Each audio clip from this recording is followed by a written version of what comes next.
Le livre des esprits, Allan Kardec. Questions 149 à 153. Question 149. Que devient l'âme à l'instant de la mort?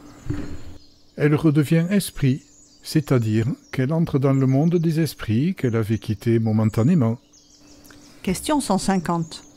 L'âme, après la mort, conserve-t-elle son individualité? Oui, elle ne la perd jamais. Que serait-elle si elle ne la conservait pas? Comment l'âme constate-t-elle son individualité puisqu'elle n'a plus son corps matériel? Elle a encore un fluide qui lui est propre, qu'elle puise dans l'atmosphère de sa planète et qui représente l'apparence de sa dernière incarnation, son père-esprit. L'âme n'emporte-t-elle rien avec elle d'ici-bas? Rien que le souvenir et le désir d'aller dans un monde meilleur. Ce souvenir est plein de douceur ou d'amertume, selon l'emploi qu'elle a fait de la vie. Plus elle est pure, plus elle comprend la futilité de ce qu'elle laisse sur la terre. Question 151. Que penser de cette opinion qu'après la mort, l'âme rentre dans le tout universel? Est-ce que l'ensemble des esprits ne forme pas un tout? N'est-ce pas tout un monde?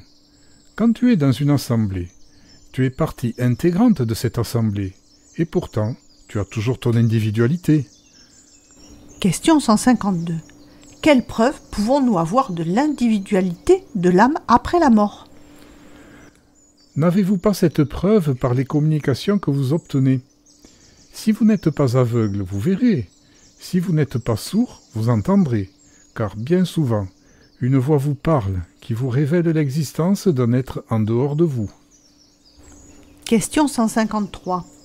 Dans quel sens doit-on entendre la vie éternelle?